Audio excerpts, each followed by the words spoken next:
पैगंबर इदरीस हनोक की कहानी। अल्लाह ने इदरीस की प्रशंसा की है, उन्हें एक नबी और सच्चा बताते हुए। किताब कुरान में इदरीस हनोक का उल्लेख करें।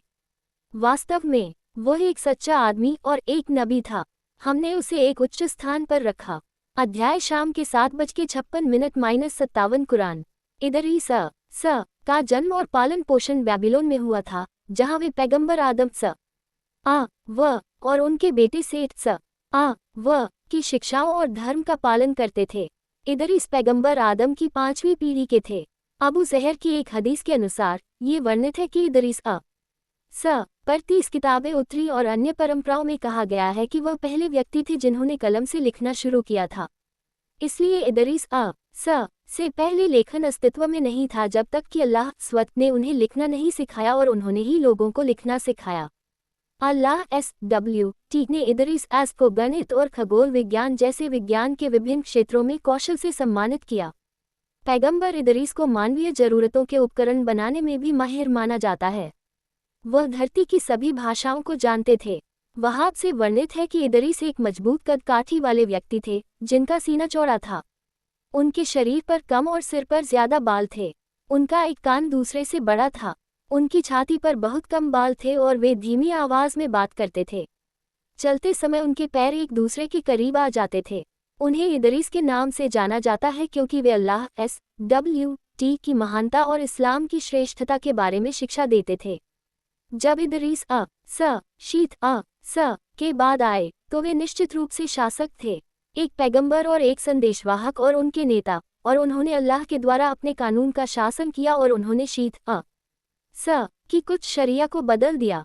और उस समय इदरीस ने जो चीजें बनाई उनमें से एक थी जिहाद अल्लाह SWT के मार्ग में लड़ने का आह्वान करने वाले पहले पैगंबर और संदेशवाहक इदरीस थे। जब उन्होंने भ्रष्टाचार को फैलते देखा, खास तौर पर कैन के लोगों के बीच, और यह कि भ्रष्टाचार इदरीस के लोगों के भीतर भी फैल रहा था, इसलिए इदरीस ने भ्रष्टाचार और भ्रष्ट लोगों के खिलाफ युद्ध की घोषणा की। उन्होंने घुड़सवारों और पैदल लोगों की एक सेना तैयार की और कैन के लोगों के खिलाफ लड़ाई लड़ी। इस्लामी पैगंबर इदरीस हनोक की कहानी। अल्लाह ने इदरीस की प्रशंसा की है, उन्हें एक नबी और सच्चा बताते हुए। किताब कुरान में इदरीस हनोक का उल्लेख करें। वास्तव में वह एक सच्चा आदमी और एक नबी था। हमने उसे एक उच्च स्थान पर रखा। अध्याय शाम के 7:56 कुरान। इदरीस का जन्म और पालन पोषण बैबिलोन में हुआ था, जहां वे पैगंबर आदम व और उनके बेटे सेठ व की शिक्षाओं और धर्म का पालन करते थे। इदरीस पैगंबर आदम की 5वीं पीढ़ी के थे। अबू ज़हर की एक हदीस के अनुसार ये वर्णित है कि इदरीस पर 30 किताबें उतरी और अन्य परंपराओं में कहा गया है कि वह पहले व्यक्ति थे जिन्होंने कलम से लिखना शुरू किया था। इसलिए इदरीस से पहले लेखन अस्तित्व में नहीं था जब तक कि अल्लाह स्वत ने उन्हें लिखना नहीं सिखाया और उन्होंने ही लोगों को लिखना सिखाया। अल्लाह SWT ने इदरीस को गणित और खगोल विज्ञान जैसे विज्ञान के विभिन्न क्षेत्रों में कौशल से सम्मानित किया। पैगंबर इदरीस को मानवीय जरूरतों के उपकरण बनाने में भी माहिर माना जाता है। वह धरती की सभी भाषाओं को जानते थे।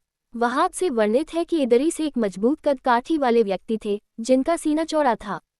उनके शरीर पर कम और सिर पर ज्यादा बाल थे। उनका एक कान दूसरे से बड़ा था। उनकी छाती पर बहुत कम बाल थे और वे धीमी आवाज में बात करते थे। चलते समय उनके पैर एक दूसरे के करीब आ जाते थे। उन्हें इदरीस के नाम से जाना जाता है क्योंकि वे अल्लाह SWT की महानता और इस्लाम की श्रेष्ठता के बारे में शिक्षा देते थे। जब इदरीस शीत के बाद आए तो वे निश्चित रूप से शासक थे, एक पैगंबर और एक संदेशवाहक और उनके नेता, और उन्होंने अल्लाह के द्वारा अपने कानून का शासन किया और उन्होंने शीत की कुछ शरिया को बदल दिया। और उस समय इदरीस ने जो चीजें बनाई उनमें से एक थी जिहाद अल्लाह SWT के मार्ग में लड़ने का आह्वान करने वाले पहले पैगंबर और संदेशवाहक इदरीस थे। जब उन्होंने भ्रष्टाचार को फैलते देखा, खास तौर पर कैन के लोगों के बीच, और यह कि भ्रष्टाचार इदरीस के लोगों के भीतर भी फैल रहा था, इसलिए इदरीस ने भ्रष्टाचार और भ्रष्ट लोगों के खिलाफ युद्ध की घोषणा की। उन्होंने घुड़सवारों और पैदल लोगों की एक सेना तैयार की और कैन के लोगों के खिलाफ लड़ाई लड़ी। अल्लाह SWT ने इदरीस अस को विजय प्रदान की। और अल्लाह SWT कुरान में कहता है, और इस्माइल, इदरीस और जुल्किफल को याद करो, ये सभी धैर्यवान थे और हमने उन्हें अपनी दयालुता में दाखिल किया। निस्संदेह वे नेक लोगों में से थे। 21, 85-86 अल्लाह SWT सूरत मरियम में उसके बारे में कहते हैं, और किताब में उल्लेख करो इदरीस कि वह सच्चा आदमी और नबी था, और हमने उसे ऊंचा दर्जा दिया। 1956-57 पैगंबर मोहम्मद जब इसरा व मिराज गए तो मिराज की यात्रा में उनकी मुलाकात प्रत्येक स्वर्ग में पैगंबरों और रसूलों से हुई और चौथे स्वर्ग में उनकी मुलाकात इदरीस से हुई। अल्लाह ने एक दिन इदरीस को बताया कि हर दिन इंसान के अच्छे कर्मों का फल मिलता है। अपने कर्मों के ऊपर इदरीस के अच्छे कर्मों के ऊपर अल्लाह SWT उसे इदरीस के समय में रहने वाले सभी लोगों का फल भी देता है। इसलिए उन्होंने अल्लाह का शुक्रिया अदा किया और उन्होंने महसूस किया कि अधिक सवाब बढ़ाने का एकमात्र तरीका लंबे समय तक जीना है। और फरिश्तों में से एक इदरीस का अच्छा दोस्त और उनका साथी था। इसलिए इदरीस ने इस फरिश्त से कहा कि अल्लाह ने मुझे बताया कि हर एक दिन मुझे अपने सवाब के बिना इस धरती की सतह पर सभी लोगों के अच्छे सवाब और कर्म मिलते हैं जो मेरे अपने अच्छे कर्मों के ऊपर है। क्या कोई संभावना है कि आप मौत के दूत से बात कर सके और उससे मेरी जिंदगी को थोड़ा और बढ़ाने के लिए कह सके और मुझे और भी लंबे समय तक जीने के लिए कह सके? तो देवदूत ने कहा, हम देखेंगे। तो इदरीस इस देवदूत की पीठ पर सवार होकर उसके साथ स्वर्ग की ओर उड़े, और फिर वे चौथे स्वर्ग पर मौत के दूत से मिले। तो इस देवदूत ने मृत्यु के देवदूत से कहा कि इदरीस पूछ रहा है कि क्या आप उसे लंबे समय तक जीवित रख सकते हैं? तो मृत्यु के दूत ने पूछा, और इदरीस कहाँ है? उसने कहा, वह मेरी पीठ पर है। तो मौत के दूत ने कहा, अद्भुत। एंजल ने पूछा, क्या आश्चर्यजनक है? मौत के फरिश्ते ने कहा, अल्लाह SWT ने मुझे इदरीस की आत्मा को चौथे आसमान पर ले जाने का आदेश दिया और मैं सोच रहा था कि मैं ये कैसे करूँगा। मैं हैरान था। सुभान अल्लाह, अल्लाह SWT ने इसे संभव बनाया। इदरीस एक इरादे से आए थे, मौत का फरिश्ता दूसरे इरादे से आया था, और अल्लाह सिर्फ वही करता है जो वह चाहता है। इदरीस का इंतकाल हो गया और उनकी आत्मा को चौथे आसमान पर ले जाया गया। एकमात्र पैगंबर जिनकी मृत्यु चौथे स्वर्ग में हुई। सुभान अल्लाह। पैगंबर इदरीस की मृत्यु के बाद भ्रष्टाचार फिर से तेजी से बढ़ने लगा। कई पीढ़ियों के बाद बिना किसी पैगंबर के मार्गदर्शन के शैतान ने आखिरकार आदम की संतानों को शिर्क बहुदेववाद का पहला कार्य करने के लिए प्रभावित करने में कामयाबी हासिल की। इदरीस की मृत्यु के बाद मूर्ति पूजा की शुरुआत। भ्रष्टाचार बढ़ता जा रहा था, लेकिन इदरीस ने इसका एक बड़ा हिस्सा नष्ट कर दिया। इदरीस की मृत्यु के बाद भ्रष्टाचार और भी अधिक बढ़ने लगा, लेकिन लोग अभी भी एक भगवान अल्लाह पर विश्वास करते हैं। वे किसी मूर्ति, किसी बेटे या किसी चांद पर विश्वास नहीं करते। लेकिन आप देखेंगे कि बहुत से लोग मुसलमान हैं, वे अल्लाह पर विश्वास करते हैं, लेकिन वे हराम में पड़ गए। उस समय स्थिति ऐसी ही थी। खासकर इदरीस की मृत्यु के बाद लोग 1000 साल तक तौहीद, एकेश्वरवाद और अल्लाह की एकता पर कायम रहे। फिर उस 1000 साल के बाद एक बदलाव शुरू हुआ। इदरीस और अगले पैगंबर के भेजे जाने के बीच एक बड़ा अंतर आ गया, और अगले पैगंबर नूह थे। इदरीस के पिता यारीद थे और उनकी माँ बरकाना थी। उनकी पत्नी अदाना थी। इदरीस का एक बेटा भी था जिसका नाम मतूशेला था, जो आगे चलकर पैगंबर नूह का दादा हुआ। इसका मतलब है कि इदरीस नूह के परदादा थे। इदरीस और नूह के बीच के उस बड़े अंतराल में कुछ सदियां, कोई पैगंबर नहीं, कोई संदेशवाहक नहीं। लेकिन इन पैगंबरों और संदेशवाहकों के अनुयायी थे, और अनुयायियों में से हमेशा सबसे अच्छे अनुयायी होते थे। जब पैगंबर चले गए तो लोग इन अनुयायियों को सम्मानित अनुयायी मानने लगे। इदरीस की मृत्यु के बाद इदरीस के अनुयायी थे जो बहुत ही नेक, बहुत ही ईश्वर से डरने वाले, अल्लाह के बहुत आज्ञाकारी थे। लोग उनका सम्मान करते थे। इदरीस के समय लोग अपनी समस्याओं को लेकर उनके पास जाते थे, लेकिन इदरीस के चले जाने के बाद वे अपनी समस्याओं को लेकर इन अनुयायियों के पास जाने लगे। धर्मी लोगों की मृत्यु के बाद क्या हुआ? उन धर्मी लोगों के अनुयायी बहुत ज्यादा नहीं थे, इसलिए शैतान ने अपना खेल खेला। लोग अल्लाह SWT पर ईमान रखते थे, इसलिए पैगंबर इदरीस के समय लोग उनके पास जाते थे। इदरीस के समय लोग उनके धर्मी अनुयायियों के पास जाते थे, और अब धर्मी अनुयायी चले गए हैं तो वे किसके पास वापस जाएं? इसलिए इबलीस ने कमज़ोर लोगों के दिमाग के साथ खेल खेलना शुरू कर दिया। शैतान आया। जब धर्मी अनुयायी एक एक करके मरने लगे, शैतान ने उनसे कहा, तुम जानते हो कि वह कितना अद्भुत व्यक्ति था, कितना अद्भुत। तो शैतान आया और शोक मनाया। अब आपको शैतान और उसकी चालों को यहाँ देखना होगा। शैतान आया और उसने उनके साथ शोक मनाया। उसने कहा, यार, वह व्यक्ति जो मर गया, तुम्हें पता है, क्या तुम्हें नहीं लगता कि वह कितना अद्भुत व्यक्ति था? इस्लामी पैगंबर इदरीस हनोक की कहानी। अल्लाह ने इदरीस की प्रशंसा की है, उन्हें एक नबी और सच्चा बताते हुए। किताब कुरान में इदरीस हनोक का उल्लेख करें। वास्तव में वह एक सच्चा आदमी और एक नबी था। हमने उसे एक उच्च स्थान पर रखा। अध्याय शाम के 7:56 कुरान।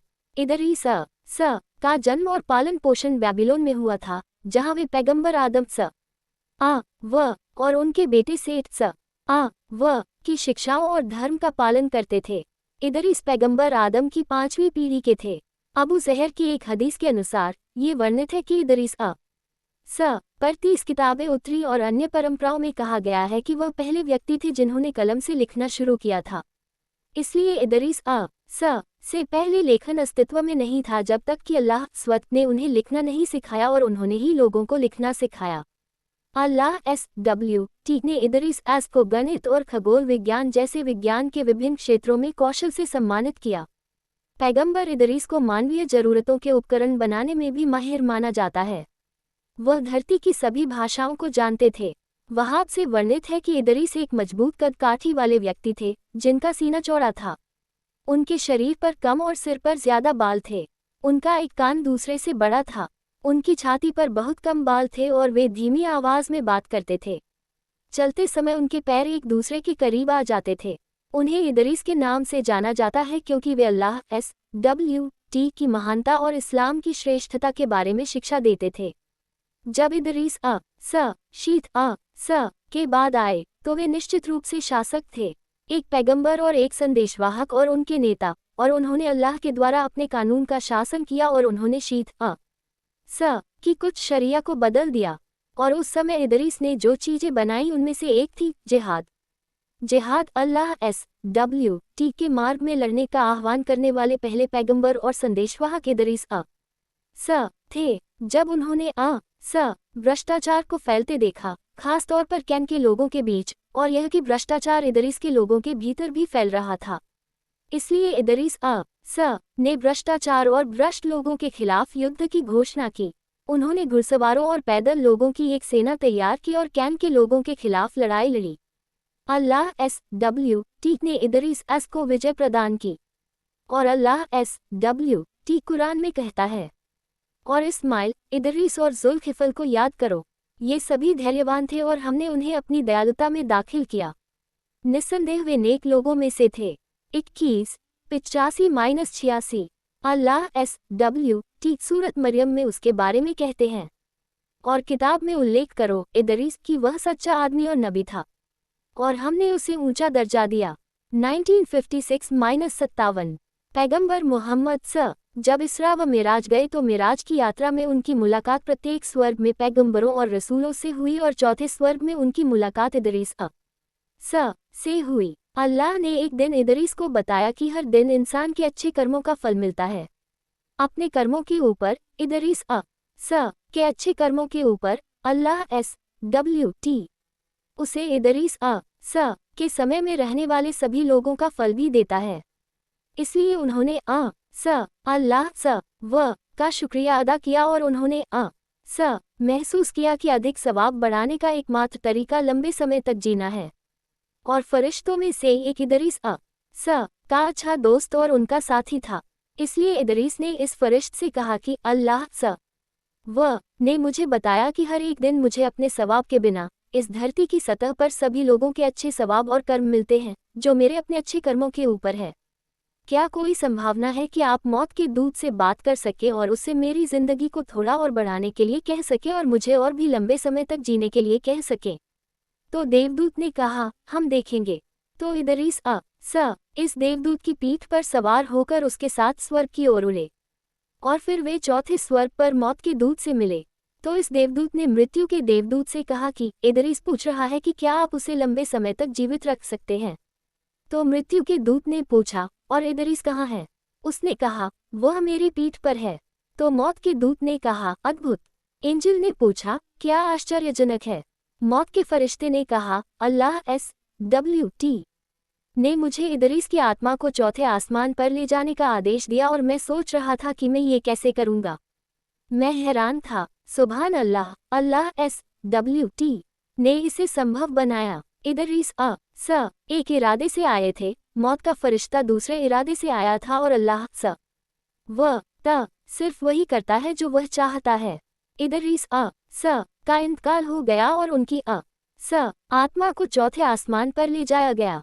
एकमात्र पैगंबर जिनकी मृत्यु चौथे स्वर्ग में हुई। सुभान अल्लाह। पैगंबर इदरीस की मृत्यु के बाद भ्रष्टाचार फिर से तेजी से बढ़ने लगा। कई पीढ़ियों के बाद बिना किसी पैगंबर के मार्गदर्शन के शैतान ने आखिरकार आदम की संतानों को शिर्क बहुदेववाद का पहला कार्य करने के लिए प्रभावित करने में कामयाबी हासिल की। इदरीस की मृत्यु के बाद मूर्ति पूजा की शुरुआत। भ्रष्टाचार बढ़ता जा रहा था, लेकिन इदरीस ने इसका एक बड़ा हिस्सा नष्ट कर दिया। इदरीस की मृत्यु के बाद भ्रष्टाचार और भी अधिक बढ़ने लगा, लेकिन लोग अभी भी एक भगवान अल्लाह पर विश्वास करते हैं। वे किसी मूर्ति, किसी बेटे या किसी चांद पर विश्वास नहीं करते। लेकिन आप देखेंगे कि बहुत से लोग मुसलमान हैं, वे अल्लाह पर विश्वास करते हैं, लेकिन वे हराम में पड़ गए। उस समय स्थिति ऐसी ही थी। खासकर इदरीस की मृत्यु के बाद लोग 1000 साल तक तौहीद, एकेश्वरवाद और अल्लाह की एकता पर कायम रहे। फिर उस 1000 साल के बाद एक बदलाव शुरू हुआ। इदरीस और अगले पैगंबर के भेजे जाने के बीच एक बड़ा अंतर आ गया और अगले पैगंबर नूह थे। इदरीस के पिता यारीद थे और उनकी माँ बरकाना थी। उनकी पत्नी अदाना थी। इदरीस का एक बेटा भी था जिसका नाम मतूशेला था, जो आगे चलकर पैगंबर नूह का दादा हुआ। इसका मतलब है कि इदरीस नूह के परदादा थे। इदरीस और नूह के बीच के उस बड़े अंतराल में कुछ सदियां, कोई पैगंबर नहीं, कोई संदेशवाहक नहीं। लेकिन इन पैगंबरों और संदेशवाहकों के अनुयायी थे और अनुयायियों में से हमेशा सबसे अच्छे अनुयायी होते थे। जब पैगंबर चले गए तो लोग इन अनुयायियों को सम्मानित अनुयायी मानने लगे। इदरीस की मृत्यु के बाद इदरीस के अनुयायी थे जो बहुत ही नेक, बहुत ही ईश्वर से डरने वाले, अल्लाह के बहुत आज्ञाकारी थे। लोग उनका सम्मान करते थे।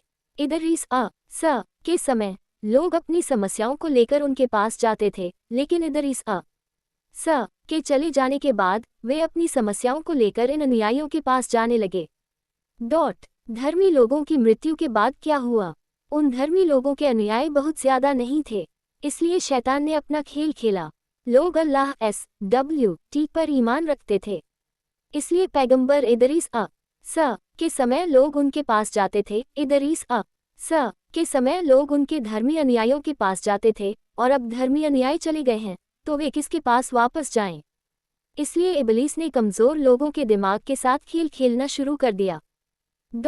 शैतान आया। जब धर्मी अनुयायी एक एक करके मरने लगे, शैतान ने उनसे कहा, तुम जानते हो कि वह कितना अद्भुत व्यक्ति था, कितना अद्भुत।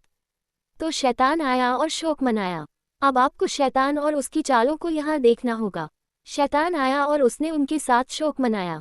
उसने कहा, यार, वह व्यक्ति जो मर गया, तुम्हें पता है, क्या तुम्हें नहीं लगता कि वह कितना अद्भुत व्यक्ति था?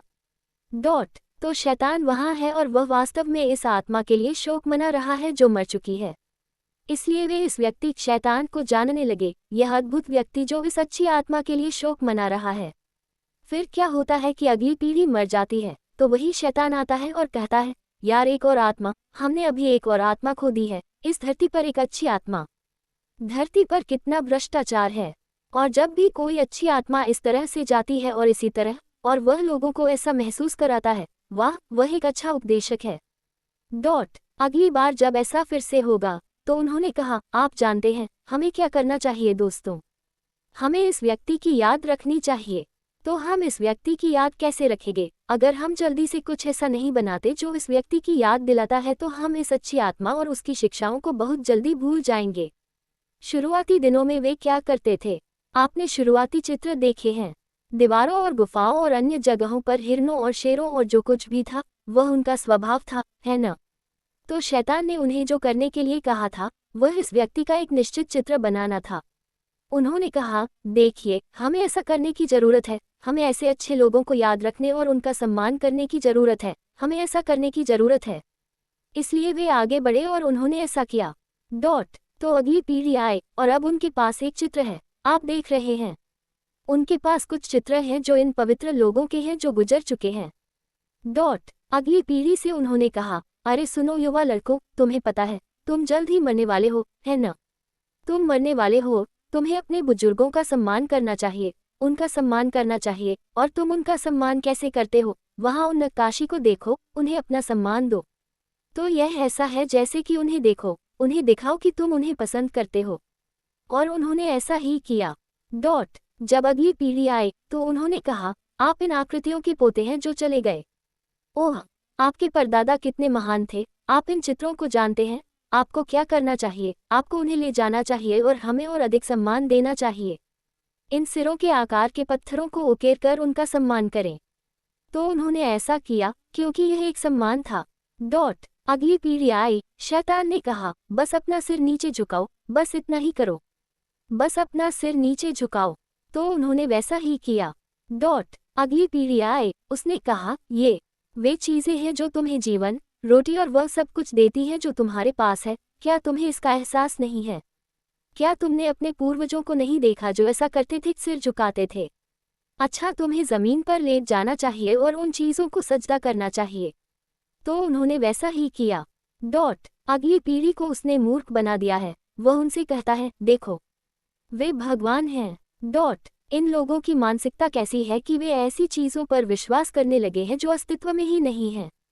उन्होंने इन मूर्तियों, पत्थरों और मृत लोगों को कुछ ऐसी मान्यताएं देना शुरू कर दिया जो उनकी नहीं है।